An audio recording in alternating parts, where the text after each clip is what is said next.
Hi guys, tayo ay magluluto ng merienda. Kung gusto nyo ay almusal na din. Ito ay kasaba, binili ko lamang ay frozen yan sa bata. So, ayan, masarap yun guys, pang merienda. Kasaba suman po yan, frozen. Kasi wala naman ditong fresh. May fresh din pero bihira. So, ayan, tinanggalan ko muna ng yelo at ginadgad sa manipis na yung manipis lamang ay konting tiyaga lamang yun. Ayan, lahat na yan ang ating nagawa. Siguro mga yan, 2 cups or 3 cups, hindi ko na na sukat. Tapos piniga ko yan, yung piniga natin na tubig niyan ay papalitan natin ng gata. So yung gamit nating gata ay coconut cream. So, ayan. Ay, pinaghiwa-hiwalay na natin yung ating manipis na ginayad-yad. At nilagyan ko yan ng sugar brown. Kung gusto nyo puti ay bahala na kayo. Mga 4 na kutsarang malaki. Okay, halo-haluin. And then, ito ang ating buko. So, frozen din yung buko natin. At gawin natin bukayo. Naglagay lamang ako ng asukal. Tansyahan lang. At ayan, pinakuluan ko hanggang sa mawala yung tubig. Ito yung dahon natin ng saging.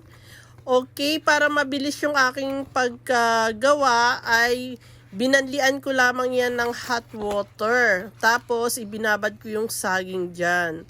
So, sure na patay ang mikrobyo at pinunasan natin ng malinis na basahan. Okay, ayan na yung ating suman. Ibabalot na natin ng ubod ng tiyaga. At yan, ipalaman natin dyan yung ating bukayo. So, special yung ating suman. Kung wala naman kayong bukayo or buko, ay wala namang problema. Mas masarap pa rin yung ating suman. Pero dahil nakasanayan kong may bukayo lagi yung aking suman, kaya yun, nagbukayo na rin ako. Masarap naman siya. At medyo matigas nga lang yung ating, yung parang tawag dun sa amin sa Quezon ay, lulukarin. Lulukarin na yung nyug. Pero, dahil sa ibang bansa tayo, ay di caring na yan. Pwede na yung lulukarin na nyug na yan. Kahit gaano pa yung katigas, basta sinabing buko ay titirahin talaga yan. So, ayan. Di konti-konti lang yung buko natin para magkasya, di ba?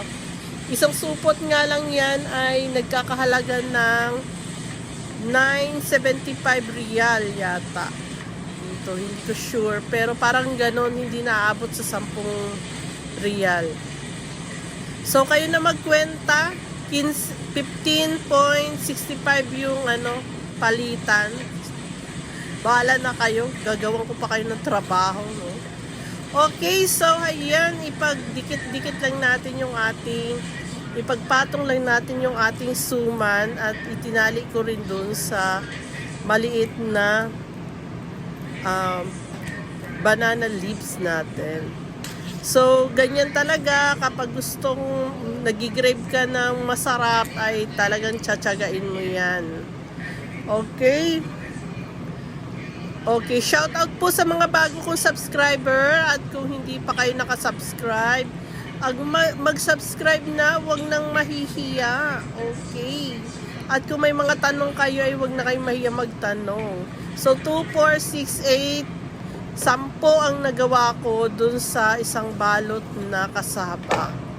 O pwede na, diba? Tapos yan, pinatungan ko ng dahon at inilagay natin dyan. Nakalimutan kong ipakita yung tubig. So, mga naman, pwede na yan yung pantay lang. Tapos naglagay ako ng kunting asin, pampa-enhance ng kanyang lasa. So, ayan, tapos na, luto na. Pinakuluan ko lamang mga 30 minutes ay luto na.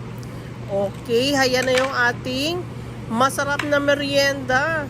Pwede rin niyang ibenta sa harap nyo ng bahay at marami talagang bibilin yan. Pag sa unang tikim ay marami talagang bibili pag unang gawa. Tapos sa kasunod niyan yung kapitbahay nyo na ang gagawa. Tapos sa susunod, yung pangatlo nyo ng kapitbahay. Okay? Thank you for watching. Sana nag-enjoy kayo.